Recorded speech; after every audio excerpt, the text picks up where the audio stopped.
Welcome to Witham Sounding Board, a podcast sharing powerful business tips, insights, and trends for those seeking to become a rock star in their industry.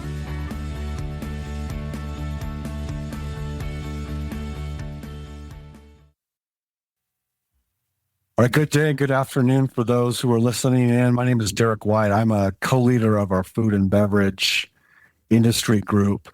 And today what we're wanting to talk about are some things around the R&D tax credit that could be of great benefit with respect to finding value for the processes and product research that you're doing in your business. And with us today, we have Darcy Long, who's part of our R&D tax team. So Darcy, go ahead and introduce yourselves, and then we'll have a discussion for a few minutes around R&D. And hi, everyone. As Derek said, I'm Darcy Long. I'm a manager with our R&D tax credit group, and my expertise in one of my groups is the manufacturing or industrial and consumer products niche.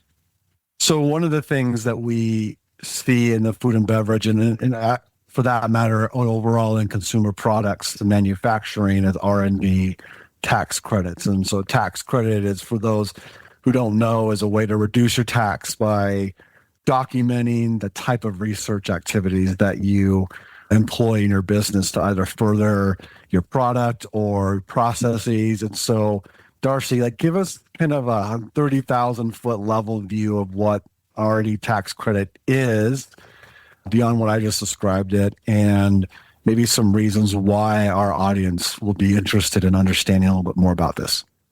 Yeah, absolutely. So the R&D credit, the whole purpose of it, the reason it was created was to keep these technical jobs here in the United States. And it does that by rewarding businesses for those R&D expenses or research and development expenses that they're incurring.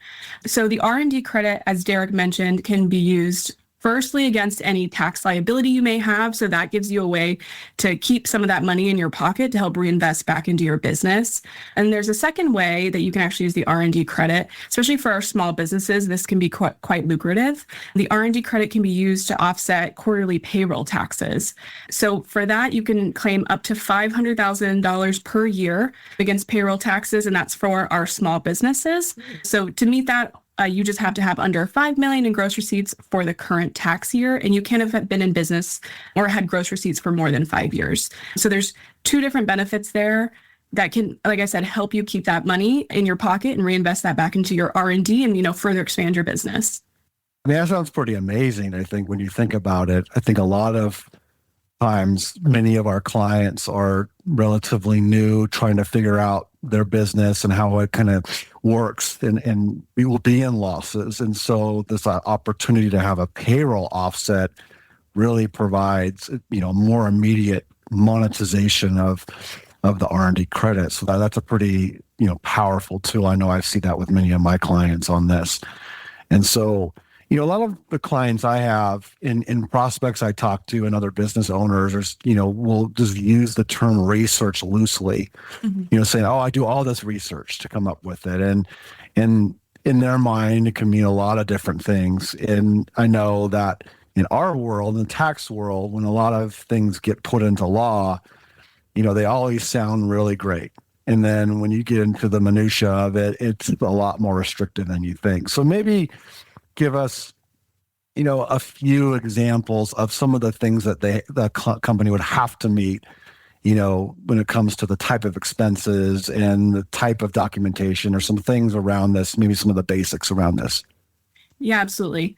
And I know, like you said, businesses either think everything they do is R&D or research, or, because they're not like a scientist in a lab coat, they don't think any of what they're doing is research. But what we use and what the IRS uses to determine or define research and development for the R&D tax credit is what we call the four-part test. So this is found in Section 41 of the Internal Revenue Code, but I'll go through it here, just brief overview. So number one of this four-part test, the work you're doing must be technological in nature. So essentially, you just have to be working in some type of STEM field using one of those hard sciences like engineering, computer science, physics, anything along those lines can qualify. So taste is not a hard science if we were to think about it in this industry group, if we're talking about a food or a beverage. Right. So the The complexity here, especially with food and beverage, for example, is like taste. Does something taste good? Something subjective we can't or is not defined as R&D or included in that. But the work that you're doing to make sure that your product is maybe shelf stable, even development of like the packaging for your food and beverage products, maybe there's certain, additives that you're adding into your product, and you have to make sure that as part of that formula, it all works together properly and gets you to your final end product. Those types of activities that are more around the function or the quality of your product rather than does this taste good or not to a consumer, those are the types of things we can qualify. That's great to know, because I think a lot of times we think, well, food taste, right? Beverage taste. Mm-hmm. It's easier when there's a tangible product that's not part of that. But again, I think reiterating that it's going to be the hard science. And so, again, physics, chemistry, things along those lines that are definitely helpful. We've talked about, taste being this, somewhat subjective, but there are other parts. So can you describe a few other parts that, our businesses should be mindful of? Yeah. Especially with the 4-part test, this leads me into the second part. So it's what we call permitted purpose, which is what I alluded to. You have to be developing either something new or maybe improving something existing for one of these permitted purposes. So those are maybe the performance of a product, the quality of it, reliability, maybe of a manufacturing process, for example, or the quality of that product.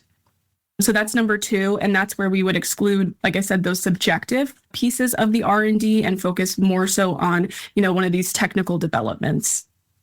Yeah, I know we have a part of our discussion in a bit about this to be more specific to like the types of activities, but you said something interesting that I want to put out, and you said processes, right? So, since we're thinking about it, clients and prospects and businesses who are, who might be co-manufacturing versus spending the money to create their own facility. So, what does that look like with respect? Because this is a big part of this industry is the clients who don't have the money and are like, well, we're gonna rely on a co-manufacturer, co-packer to help us.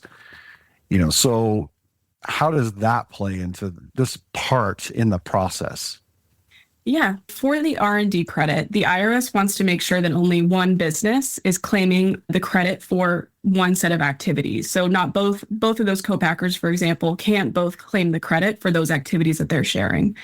For that piece, what we look at is who has what the IRS calls economic risk. So in that, number 1, you have to retain substantial rights to the research. So that means in whatever, is being developed, like the product, for example, you, the taxpayer, retains the rights to the IP, the know-how, everything related to the development of that product or process.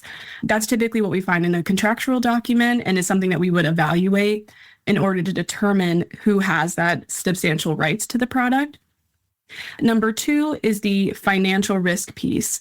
In cases where you're paying your co-packer or contractor on a T&M basis or time and material basis, in this case, the IRS would view you as having economic risk simply because they could take hours and hours and hours or use lots of materials in that R&D, and you're still left having to pay them for that. But on the flip side of that, if you're getting paid on a fixed, or if you're paying that contractor on a fixed fee basis, they see that as economically risky for your contractor, essentially because, like I said, they could take hours and hours and hours more than what they budgeted for, and they're still only going to get paid that fixed amount. So that's really important in considering how you're paying your contractors to then determine is this an expense that you can take or even a project or activity that you can qualify. I was going to talk about the expenses here shortly after going through the rest of our 4-part test here, but contractors and those expenses are definitely something that you can take towards the credit, even if, like I said, you're contracting out that work and not necessarily doing it all in-house. Got it. So, for many of our smaller businesses who are listening on this, there are still some attractive benefits potentially here for them when it comes to the R&D credit. So I don't want those who don't have a huge capital expenditure budget or can't, build out their huge facility for the process part of this to think that they're going to be left out. I think it still makes sense to call us to discuss what that means in terms of the process. But I mean, I just want to make sure that our audience knows that, whether you build out your own facility, manufacturing facility, or whether you use a co-manufacturer, co-packer, there's still some value here around the process that could be beneficial to you. Again, for costs you're already incurring, and that's why you kind of want to have us around to walk through what that would look like with respect to that. So what other parts of our process do we need to be mindful of as we're looking at this for businesses? Yeah, the third and fourth part here of our 4-part test, these are what we consider and the IRS considers the most important. Number 3 here is that you have to have some type of technical uncertainty at the beginning of your project. So this means you have some type of uncertainty in the design, maybe of your product or your formulation. You're not quite sure what that's going to look like when you get started. Maybe capability. Like Derek was saying, maybe you don't currently have the capabilities possibly to achieve what you're setting out to achieve or what your ultimate goal is. That can be an uncertainty.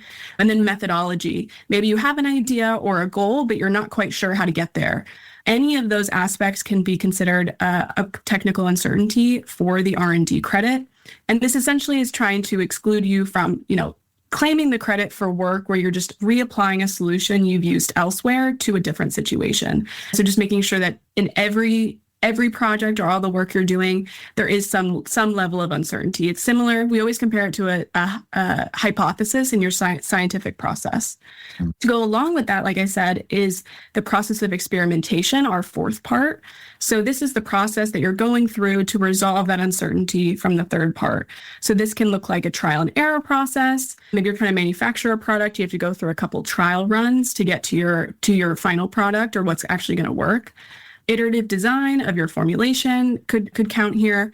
A big one for us is evaluation of various alternatives. Maybe you have a couple different options for how to go about the project to reach your final goal, and you're weighing essentially the pros and cons of those and selecting one based on some of your research and what you find.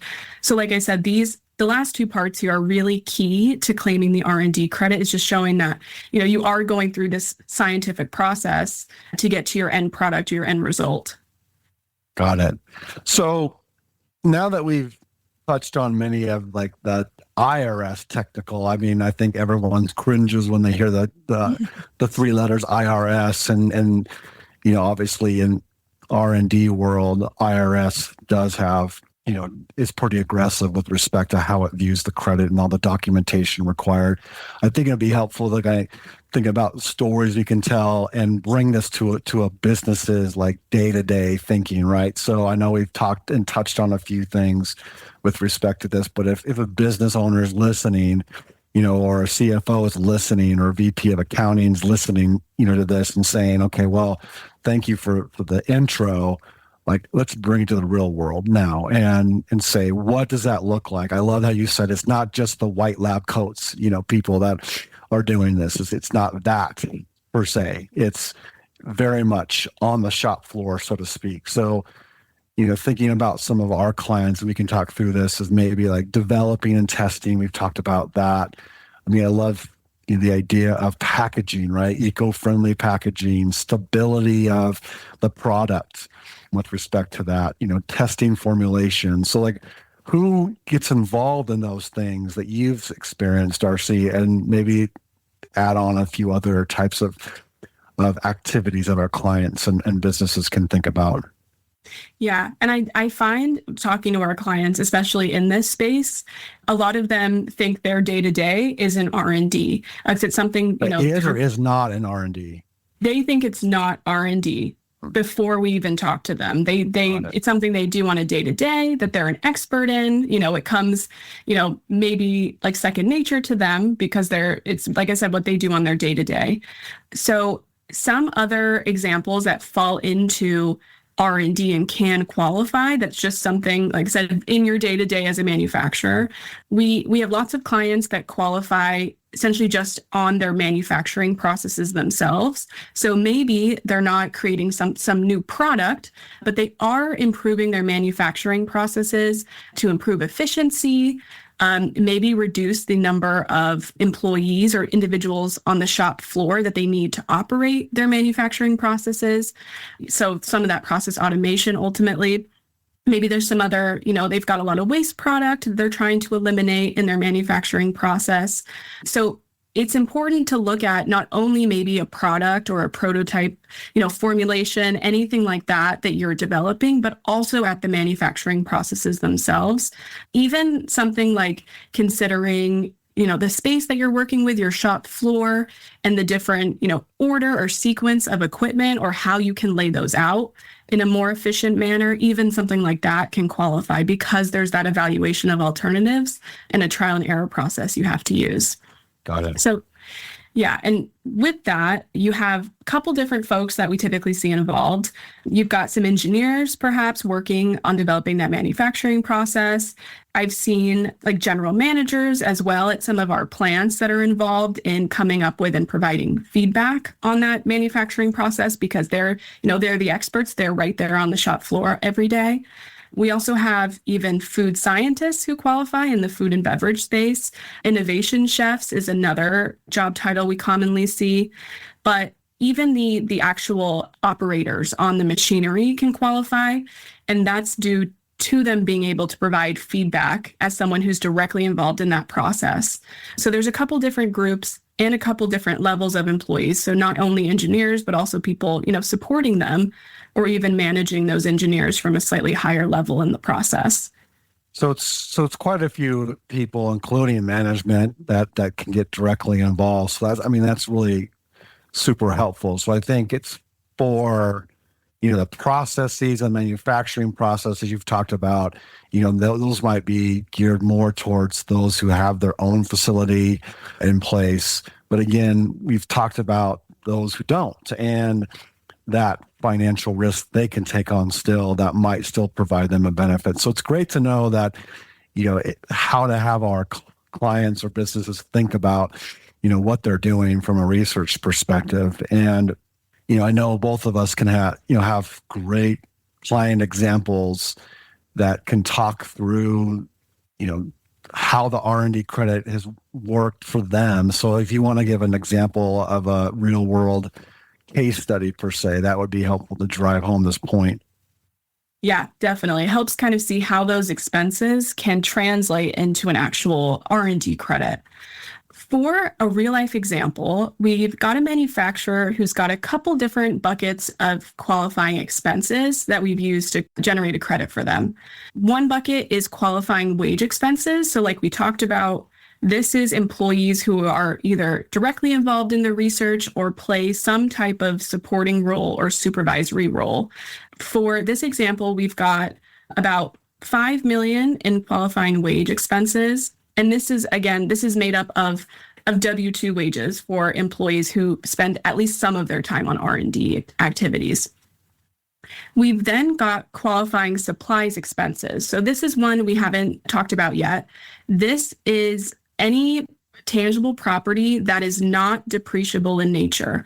So for qualifying supplies, this cannot include any purchases of equipment, for example, but this would include some of the raw material or like waste material that comes out of you testing maybe a manufacturing process or, developing a new product where you go through multiple iterations. So that essentially that waste, we say that it gets consumed in the research and can be included. So as long as it's not something that's depreciable here.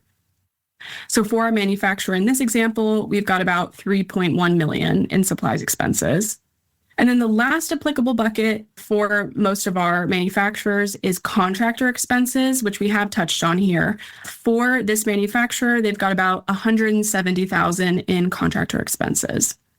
So all in all, our total here of qualifying research expenses comes to about $8.2 million. And this translated into total R&D tax credits of $580,000 for this client. And with this, like we mentioned up at the top, the client is able to directly offset their tax liability dollar for dollar using these credits. And anything left over gets carried forward for up to 20 years. So you never lose out on the credits that you've claimed. They'll just keep carrying forward until you get to use them.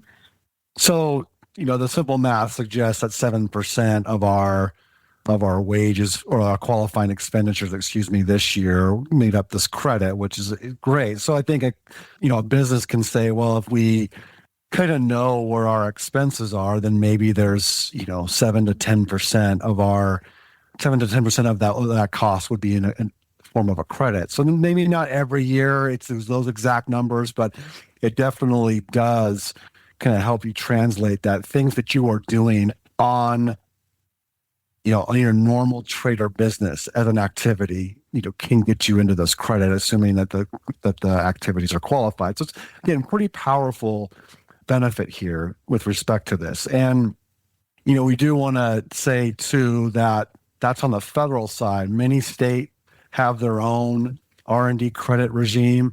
Just kind of picking off some states, bigger states. California has a credit regime amongst others. And so you think about it that way. If I have people doing the work in California and, they're doing that qualifying activity, then I'd have an R&D credit for the state of California. So again, it's a dollar for dollar decrease. And so of our tax. And so again, it's a pretty powerful benefit. So either it's against our income tax or it's for payroll if we're a small business. And so, we don't want to lose sight of the state incentive that's here with respect to this. So the R&D credit, again, on the surface sounds amazing, right? Because, hey, I do these activities, and then if I can qualify for the credit specifically, then there's a tax, value here for me. I think what we want to be able to tell businesses is that sounds great on the surface, but we need to look deeper into this. And so, Darcy, tell us a little bit about some of the things that we encounter with our clients and our businesses when we talk to them about the R&D credit and actually look at the credit itself. When going to claim the R&D credit, there is a level of documentation that's required in order to make sure that the work you're doing qualifies and that you have support for that if your claim was to ever be questioned. And for a new change we can look forward to for 2026, where some of the information has to get reported on your tax return on the Form 6765 that's used to claim the credit that shows how you qualify. So when we're claiming an R&D credit, we look at the company's projects and we have to gather documentation of how it meets the 4-part test that we went through earlier. And then we also have to look at what expenses are tied to that activity. So we do everything on a project basis. So it's really important that businesses are able to identify, which employees spent time on R&D projects, how much of their time was on R&D projects. This can be done, whether you have time tracking or maybe you have someone who's in management who can provide some reasonable estimates of that time. We need to know, what types of activities were they performing. And then contractors as well, similar idea, where we need to know what services were they performing for you. And then also with that supplies, we need to be able to review your supplies expenses and know what was purchased and then how it was used. So while, on the surface, you probably can determine, sounds like my business may meet that 4-part test. It is really about the documentation of proving that you meet that 4-part test and then identifying those related expenses. And like I said, for the 2026 tax year, this is information that will be required to be reported when you file a tax return with an R&D credit claim. So it's really important that, especially now, even if you're not, interested in pursuing for 2025, but that you get some type of, process in place to make this simpler for you in the future. Yeah. Yeah, that's really important. I think that's where, the attractiveness starts to fade a bit because we have to do a level of work to document it. And the IRS flags R&D credit as a top 5 to 10 item every year. And, in audit, they will say you don't meet any of the rules because the premise for them is documentation. So, our teams look at that from the IRS's lens when we do the reviews of all this stuff. So I think when we think about the next steps here is like, yes, R&D is a great benefit. And what does that mean? It means, reviewing your operations, understanding your time tracking mechanisms. I think above all, it's consulting an R&D team like our R&D team that can walk you through not just what you're doing, but can even help you potentially advise on here's where you should be doing or updating your operations to kind of make sure that we can easily document and pull the support for all of the activities, and then ultimately the numbers that are going to go into the return. And we can't stress enough that the bigger reason for this too is not only just the great return on investment that our team's time gives you, which we see significant return on investment when you undergo some of these studies that we do, is the statutory forms are changing so that you have to disclose far more information in the return itself, not just hold it back in case the IRS audits you. So that's a pretty big deal. But I think the other big thing too is just to understand that we use this as a tax strategy. There's state strategies behind this, there's federal strategies behind this, and understanding how to best create value within the confines of the law is a big part of what we're doing here, and this is still a value add. And recent updates with more recent tax law changes, including the one from July under the One Big Beautiful Bill Act, allows businesses to expense their domestic research again in the year that they incur them, instead of holding back to that. So there's a lot of benefit around research, more than just the credit now. So I think that's part of what we want to convey on this, is to reach out to Darcy or myself to just be able to advise you on what it means to incorporate research and development credit and expenses within your overall tax strategy. So are there any last words or thoughts, Darcy, that you have before we say, call us if you need us? No, that's exactly what I was going to get into. Just we're happy to, schedule a call, walk through the specific activities of your business and how you could qualify, as well as the potential expenses that you have. We also, like Derek said, you could estimate, 7 to 10% of your expenses and come up with an idea that way. But we also provide a more in-depth estimate of your potential credit that you could receive. And all of that work, all of it's complimentary. So if you have a call with us, we identify an estimated credit, and it's not something you're interested in pursuing ultimately, all of that was complimentary and just something that makes you at least aware of this benefit. Yeah. And just to add is, if you've not looked at this before, there are ways we can go back in time to try to see if we can recapture some of those credits. So again, our time, our initial conversations are free to you other than your time. So it's worth thinking about what this means. So again, for the food and bev, manufacturing clients, consumer products clients out there, give us a ring. Let us know what we can do to help create value through this powerful credit and expense tool. So after saying that, thanks for taking your time to listen to us. Thank you, everyone.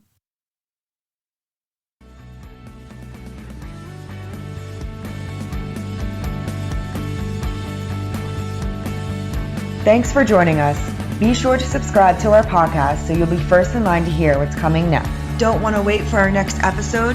Check us out at withum.com. That's WITHUM.com.